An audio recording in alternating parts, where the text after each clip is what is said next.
اسلام کے گلشن کو سینچا ہے صحابہ نے، اسلام کے گلشن کو سینچا ہے صحابہ نے، ہم ان کی محبت میں جی جان لٹا دیں گے، ہم عظمت صحابہ کی ایک دھوم مچا دیں گے، مشرق کا سرا لے کر مغرب سے ملا لیں گے۔ میرے واجب الاحترام، قابل صد احترام میرے بھائیوں، دوستوں، بزرگوں، نوجوان ساتھیوں، میں نے آپ حضرات کے سامنے قرآن مجید فرقان حمید کی چند آیات اور نبی علیہ الصلاۃ والسلام کے فرامین میں سے چند حدیثیں پڑھی ہیں۔ میں بغیر کسی تمہید کے اپنی بات کا آغاز کرنے لگا ہوں۔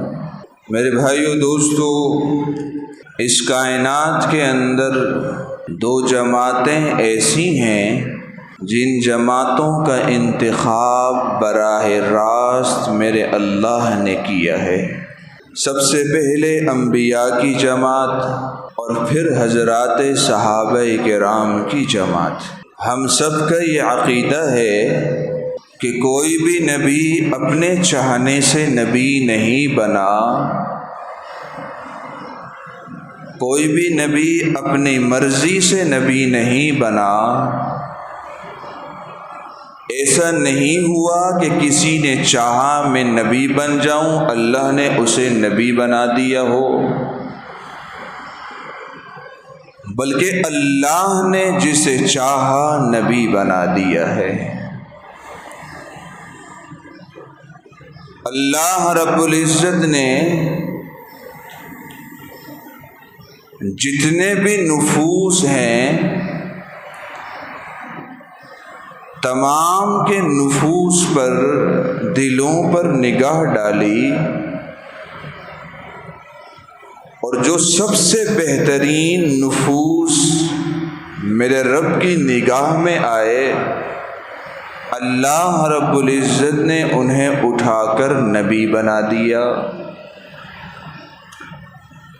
اور یہ انبیاء کا سلسلہ جو میرے رب کے انتخاب کے ذریعے سے شروع ہوا، یہ حضرت بابا آدم علیہ السلام سے اس کی ابتدا ہوتی ہے، اور ہمارے اور آپ کے نبی جناب محمد الرسول اللہ بولیں صلی اللہ علیہ وسلم پر آ کر اس انبیاء کے سلسلے کا اختتام ہوتا ہے۔ اب کروڑوں قیامتیں تو برپا ہو سکتی ہیں، کوئی نیا نبی پیدا نہیں ہو سکتا، اور یہ انبیاء جتنے بھی آئے، یہ سب کے سب میرے نبی کے منتخب کرنے پر نبی بنائے گئے، میرے اللہ کے منتخب کرنے پر یہ سب کے سب نبی بنائے گئے۔ اور دوسری جماعت ہے صحابہ کرام کی۔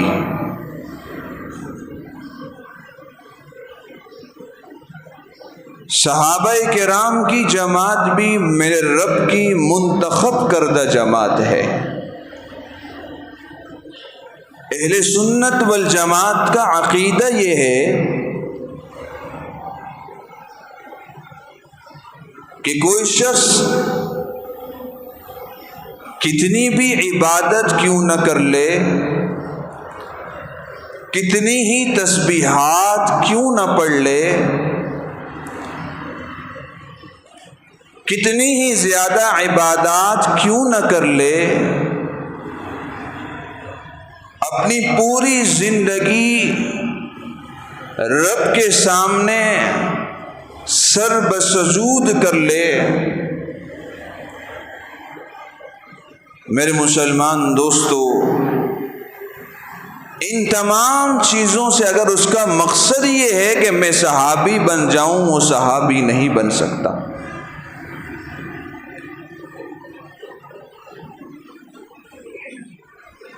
بلکہ میں یوں کہوں کہ آپ ہزاروں جنید بغدادی رحمہ اللہ کو جمع کر لیں، آپ ہزاروں شاہ عبد القادر جیلانی رحمہ اللہ کو جمع کر لیں، کتنے بڑے اللہ کے ولی گزرے ہیں۔ آپ ہزاروں بایزید بستامی جمع کر لیں، لیکن میرے مسلمان دوستو میری بات پر توجہ کیجئے گا، یہ سب اللہ کے ولی جمع ہو جائیں، میرے نبی کے صحابی جسے حضرت بلال کہتے ہیں، قوم کے حبشی ہیں، رنگ کے کالے ہیں، بدن پر پھٹا ہوا لباس ہے، زبان میں لکنت ہے، ان تمام باتوں کے باوجود یہ سب بزرگ اکٹھے ہو جائیں، میرے بلال کی اس ایک نگاہ کا مقابلہ نہیں کر سکتے جو نگاہ بلال مسجد نبوی میں کھڑے ہو کر اذان دیتے وقت اشہد ان محمد رسول اللہ کہتے وقت نبی اکرم کے چہرے انور پر ڈالتے تھے، یہ سب بزرگ جمع ہو کر میرے بلال کی اس نگاہ کا مقابلہ نہیں کر سکتے۔ تو میرے مسلمان دوستو، اس کی وجہ کیا ہے کہ یہ سب کے سب بزرگ کسی صحابی کے برابر نہیں ہو سکتے؟ وجہ اس کی یہ ہے کہ ولایت ایک کسبی چیز ہے، ولایت محنت کرنے سے حاصل ہو جاتی ہے۔ انسان ولی بننا چاہے محنت کرے ولی بن جائے گا، عبادات میں لگا رہے، اپنے آپ کو گناہوں سے بچا رہے، اللہ کے حکم کے مطابق زندگی گزارتا رہے، اللہ کا ولی بن جائے گا۔ لیکن میرے مسلمان دوستو، صحابیت کسبی چیز نہیں ہے کہ کوئی یہ چاہے کہ میں محنت کر کے صحابی بن جاؤں، نہیں، ایک زندگی نہیں ہزاروں زندگیاں جمع کر کے اللہ کی عبادت کرتا رہے اور صحابی بننا چاہے صحابی نہیں بن سکتا۔ وجہ اس کی یہ ہے کہ صحابیت کا مقام کسبی نہیں بلکہ وہابی ہے۔ میرے اللہ نے جب جناب محمد الرسول اللہ صلی اللہ علیہ وسلم کو نبی بنا کر بھیجا، نبی بنا کر بھیجنے کے بعد اب نبی کے ساتھی بھی تو بنانے ہیں نا، تو اللہ رب العزت نے کائنات میں جتنے بھی نفوس انسان پائے جاتے تھے، سب انسانوں کے دلوں پر نگاہ ڈالی، جن کے دل سب سے بہترین لگے، سب سے پاک صاف لگے، سب سے پاکیزہ لگے، اللہ رب العزت نے ان تمام کو چنا اور چن کر لا کر حضور کے قدموں میں ڈال کر صحابی بنا دیا۔ تو پتہ چلا کہ صحابیت کا جو مقام ہے وہ کسبی نہیں بلکہ وہابی ہے۔ میرے رب نے جس کو چنا ہے وہ صحابی بن چکا ہے، یہ انتخاب میرے رب نے کیا ہے۔ اب اگر کوئی اٹھ کر کسی صحابی پر تنقید کرتا ہے، کسی صحابی کو برا بھلا کہتا ہے، کسی صحابی کی صحابیت کا انکار کرتا ہے، تو میرے مسلمان دوستو یاد رکھیے گا، وہ صحابی پر تنقید نہیں کر رہا، وہ کسی صحابی کی صحابیت کا انکار نہیں کر رہا، بلکہ وہ میرے رب کے انتخاب کا انکار کر رہا ہے۔ اس لیے کہ ہمارا عقیدہ ہے کہ اللہ رب العزت کی ذات عالم الغیب ہے، علیم بذات الصدور ہے، تمام غیب کی باتوں کو بھی جانتا ہے میرا رب، تمام لوگوں کے دلوں کے اندر جو کچھ پایا جاتا ہے اسے بھی میرا رب جانتا ہے۔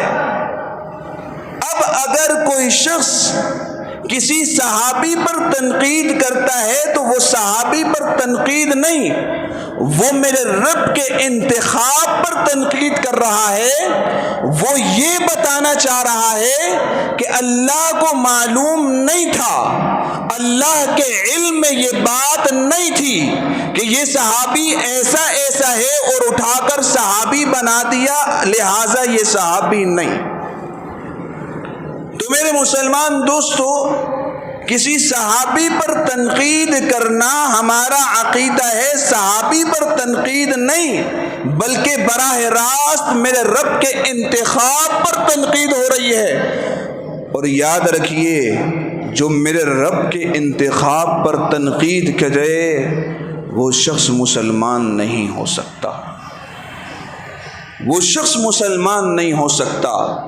حضرات، صحابہ کرام حضور علیہ الصلاۃ والسلام کی وہ مقدس جماعت ہیں کہ جن کی عظمتوں کو دنیا کا کوئی انسان چھو نہیں سکتا، جن کی بلندیوں کو دنیا کا کوئی انسان چھو نہیں سکتا۔ اور یہ بھی یاد رکھیے گا، ہم اہل سنت والجماعت حضرات صحابہ کرام اور اہل بیت میں کوئی فرق نہیں کرتے۔ ہمارے ہاں صحابہ کرام بھی مقدس ترین جماعتیں، اہل بیت بھی مقدس ترین ہیں۔ ہمارے ہاں جتنا ادب و احترام صحابہ کرام کی جماعت کے، اہل بیت کا بھی ہے۔ ہم ان دونوں کے درمیان نفرت کی دیوار کھڑی نہیں کرتے، ہم ان دونوں کے درمیان محبت کا اعلان کرتے ہیں کہ ان کی آپس میں رشتہ داریاں تھیں اور محبت تھی۔ تو میرے مسلمان دوستو، یاد رکھیے گا اور اس بات کو ذہن میں رکھیے گا کہ جو لوگ ان دونوں کے درمیان نفرت کو بیان کرتے ہیں ان کا دین اسلام سے کوئی تعلق نہیں ہے، ان کا پھر اسلام سے کوئی تعلق نہیں ہے۔ صحابہ کرام رضوان اللہ تعالی علیہم اجمعین وہ اس کائنات کی وہ عظیم ترین ہستیاں ہیں کہ جنہوں نے دین اسلام کی خاطر قربانیوں کی ایک بہت بڑی داستان رقم کی ہے، ایک بہت بڑی داستان۔ اسی لیے حضور علیہ الصلاۃ والسلام کو اپنی اس جماعت سے، جو صحابہ کرام کی جماعت ہے، بے انتہا محبت تھی۔ میں دو واقعات سناؤں گا نبی علیہ الصلاۃ والسلام کی صحابہ کرام سے محبت کے۔ حبشہ سے چند مہمان حضور علیہ الصلاۃ والسلام کے پاس آئے، اور یہ حبشہ کون سی جگہ ہے؟ یہ حبشہ وہ جگہ ہے جہاں پر ابتدائے اسلام میں چند صحابہ کرام نے ہجرت کی تھی، مدینہ ہجرت سے پہلے، اور اس وقت موجود وہاں کا بادشاہ نجاشی، اس نے ان صحابہ کرام کو اپنے دربار میں بلا کر ان کے آنے کا مقصد پوچھا اور پھر اپنے پاس انہیں پناہ دی۔ اور جب مشرکین مکہ نے نجاشی سے کہا کہ بھئی ہمارے لوگ ہمارے حوالے کرو، تو اس نجاشی نے صحابہ کرام کو مشرکین مکہ کے حوالے نہیں کیا تھا۔ تو اس حبشہ کے چند لوگ حضور علیہ الصلاۃ والسلام کے پاس بطور مہمان کے آئے۔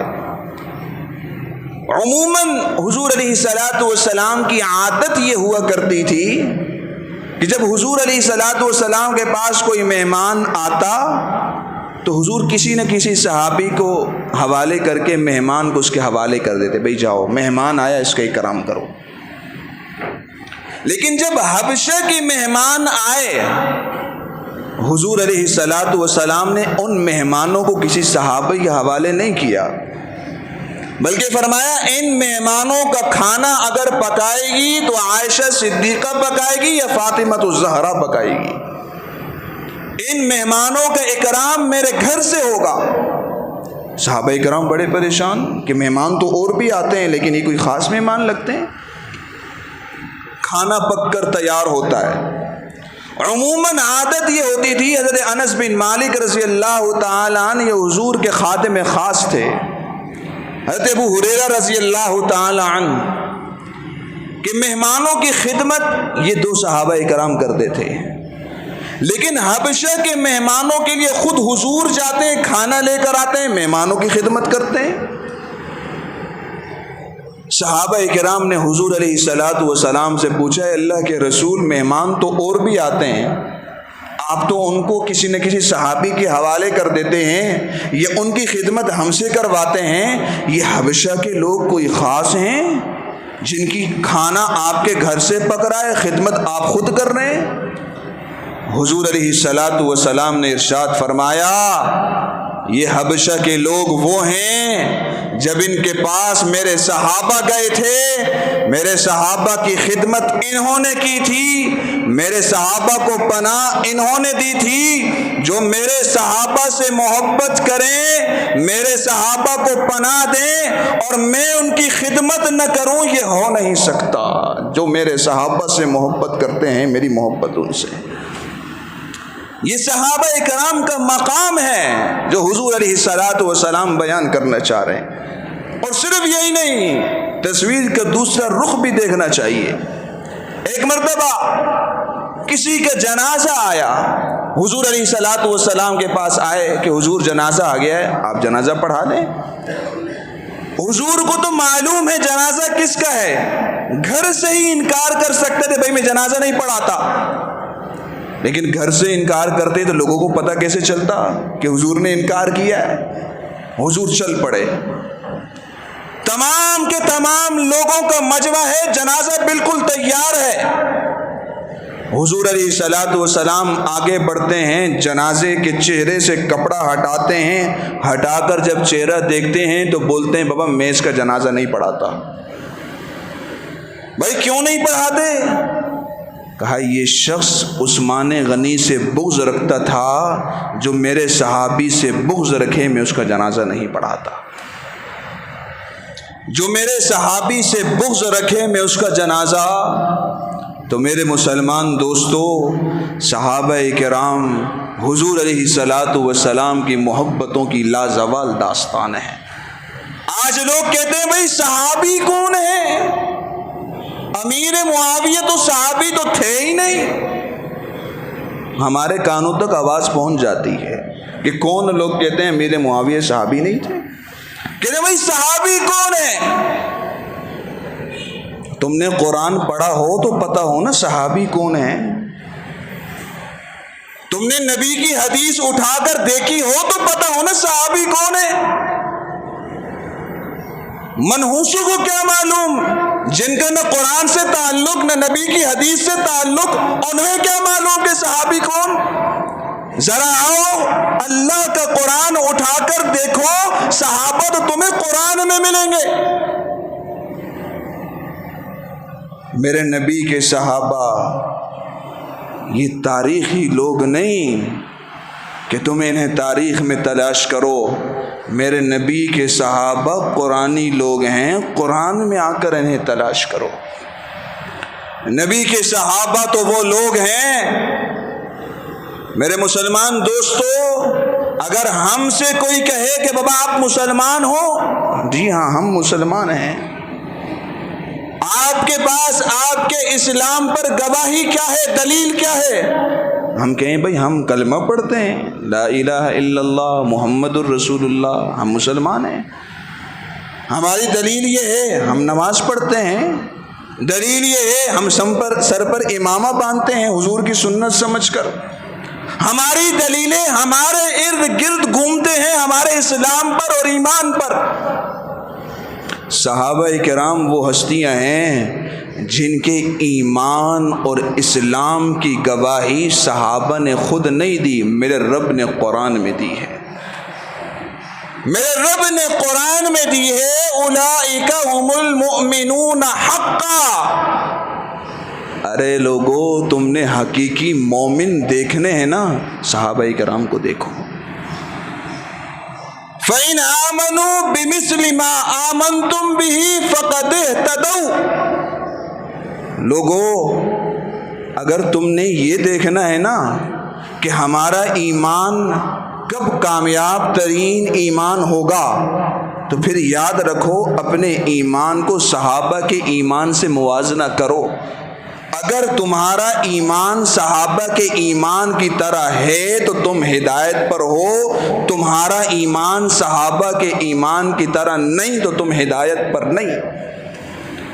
میرے مسلمان دوستو، صحابہ کرام تو وہ ہیں جنہوں نے نبی علیہ الصلاۃ والسلام کے ایک انگلی کے اشارے پر اپنے بدن کے ٹکڑے کرائے۔ صحابہ کرام تو وہ ہیں جن کو کل قیامت کے دن جنت کا ہر دروازہ پکارے گا۔ صحابہ کرام تو وہ ہیں جنہوں نے حضور علیہ الصلاۃ والسلام کے ایک اعلان پر اپنا مال قربان کیا، اپنی جانیں قربان کی۔ صحابہ کرام تو وہ ہیں جن کے جنازوں پر آسمان سے فرشتے اتر کر جن کے جنازوں کو سہارا دیتے تھے۔ صحابہ کرام تو وہ ہیں جن کی شکل و صورت فرشتے اختیار کرتے تھے۔ صحابہ کرام تو وہ ہیں جن کا لباس جبرائیل امین پہنا کرتا تھا۔ میرے مسلمان دوستو، کس سے پوچھتے ہو کہ صحابہ کرام کون ہیں؟ آؤ قرآن اٹھاؤ، قرآن سے پوچھو صحابہ کرام کون تھے۔ قرآن بتاتا ہے کہ صحابہ کرام وہ تھے، لقد رضی اللہ عن المؤمنین اذ یبایعونک تحت الشجرہ۔ صحابہ کرام وہ ہیں جس سے اللہ نے رضامندی کا سرٹیفکیٹ قرآن مجید میں دیا۔ سب صحابہ کے بارے میں فرمایا رضی اللہ عنہم ورضوا عنہ، اللہ ان سے راضی، یہ اللہ سے راضی ہیں۔ میرے مسلمان دوستو، صحابہ کرام کی عظمتوں کو تلاش کرنا ہے تو قرآن میں آ کر تلاش کرنا ہوگا، قرآن میں آ کر تلاش کرنا ہوگا۔ صحابہ کرام کی عظمتوں کو دیکھنا ہے تو نبی کی احادیث کو دیکھنا ہوگا۔ حضور علیہ الصلاۃ والسلام نے ارشاد فرمایا، اللہ اللہ فی اصحابی لا تتخذوہم من بعدی غرضا۔ اللہ سے ڈرو، اللہ سے ڈرو میرے صحابہ سے متعلق، اللہ کا خوف رکھو۔ لا تتخذوہم من بعدی غرضا۔ میرے رب کو معلوم تھا، حضور کو بھی معلوم تھا، میرے جانے کے بعد چند خناس اور بدبخت ایسے اٹھیں گے جو میرے جماعت صحابہ کرام پر انگلی اٹھائیں گے۔ حضور علیہ الصلاۃ والسلام نے اپنی حیات میں ہی آنے والی پوری امت مسلمہ کو خبردار کر دیا، لا تتخذوہم من بعدی غرضا، میرے صحابہ کو میرے جانے کے بعد تنقید کا نشانہ نہ بنانا، تنقید کا نشانہ نہ بنانا۔ کیوں اللہ کے رسول تنقید کا نشانہ کیوں نہ بنے؟ حضور علیہ الصلاۃ والسلام نے ارشاد فرمایا، فمن احبہم فبحبی احبہم۔ یاد رکھو، جو صحابہ سے محبت رکھتے ہیں نا، وہ صحابہ سے نہیں، وہ مجھ سے محبت کی وجہ سے صحابہ سے محبت رکھتے ہیں۔ ومن ابغضہم فببغضی ابغضہم۔ اور جو صحابہ سے بغض رکھتے ہیں وہ صحابہ سے نہیں، وہ مجھ سے نفرت کی وجہ سے میرے صحابہ سے نفرت رکھتے ہیں، وہ مجھ سے نفرت کی وجہ سے میرے صحابہ سے نفرت رکھتے ہیں۔ میرے مسلمان دوستو، حضور علیہ الصلاۃ والسلام رحمت للعالمین تھے، تمام جہانوں کے لیے نرمی والے بنا کر بھیجے گئے تھے، لیکن جب باری صحابہ کی آئی نا، اپنے ساتھیوں کی آئی، حضور علیہ الصلاۃ والسلام نے ارشاد فرمایا، من سب اصحابی فعلیہ لعنت اللہ والملائکۃ والناس اجمعین۔ جو میرے صحابہ کو گالیاں دینا، برا بھلا کہے، اس پر اللہ کی بھی لعنت، فرشتوں کی بھی لعنت، تمام دنیا کے انسانوں کی لعنت ہے۔ یہ کون کہہ رہے ہیں؟ یہ لعنت میں بھیج رہا ہوں؟ یہ لعنت کوئی مولوی بھیج رہا ہے؟ یہ برا بھلا کوئی صحابی کہہ رہا ہے؟ نہیں نہیں، جس کا کلمہ میں نے پڑھا، جس کا کلمہ دنیا بھر کے مسلمان پڑھتے ہیں، اس نبی نے فرما دیا ہے جو میرے صحابہ کو گالیاں دے گا اس پر لعنت کرنا میرے نبی کی سنت ہے، اس پر لعنت کرنا میرے نبی کی سنت ہے۔ اور اس سنت کو برقرار رکھتے ہوئے میں اس بات کا اعلان کرنے لگا ہوں، اگر صحابہ کرام کی یہ پاک ہستیاں اگر اس کائنات میں محفوظ نہیں رکھ سکتی، یاد رکھیے گا ہماری زبانوں کو تالا نہیں، بولنا ہم تم سے زیادہ جانتے ہیں، بولنا ہم تم سے زیادہ جانتے ہیں۔ اگر صحابہ کرام کی یہ مبارک ہستیوں پر کیچڑ اچھاڑنا نہ چھوڑا گیا، تمہاری ذریت کو اس کائنات میں ہم ایسا برہنہ کریں گے کہ یاد رکھو گے کہ کوئی حق نواز اس وقت بھی آیا تھا اور حق نواز کی اولاد آج بھی زندہ ہے، حق نواز کی اولاد آج بھی زندہ ہے، یاد رکھیے گا۔ لیکن اس کے باوجود میرے مسلمان دوستو، گزشتہ ہفتے کے اندر صحابہ کرام کی ان بلند ہستیوں پر آپ کے اس علاقہ بھینس کالونی کے اندر آپ کے آبادی کا نوجوان ہے، اس نے حضرات صحابہ کرام کی گستاخی کی، اس نوجوان نے حضرات صحابہ کرام کی گستاخی کی، اور اس کا تعلق ایک مخصوص ٹولے کے ساتھ ہے، جو ٹولہ پورا سال اپنے بلوں کے اندر چھپا رہتا ہے، محرم کے 10 دن آتے ہیں تو کالے کپڑے پہن کر باہر آ جاتا ہے، حسینیت کا لبادہ اوڑھ لیتا ہے۔ میرے مسلمان دوستو، حسینیت صحابہ کو برا بھلا کہنے کا نام نہیں ہے، صحابہ میں تو اور اہل بیت میں تو محبت تھی، رشتہ داریاں تھیں۔ اس نوجوان نے 9 محرم کی صبح اپنے موبائل کے اسٹیٹس پر یہ ایک تصویر لگائی، جس تصویر کے اندر حضرات صحابہ کرام کو برا بھلا کہا گیا ہے، اور ہم شکریہ ادا کرتے ہیں اپنی انتظامیہ کا کہ جنہوں نے ہمارا ساتھ دیا اور بر وقت چھاپا مار کر اس نوجوان کو گرفتار کیا، اور اب تک وہ ہماری انتظامیہ کی حراست کے اندر ہے۔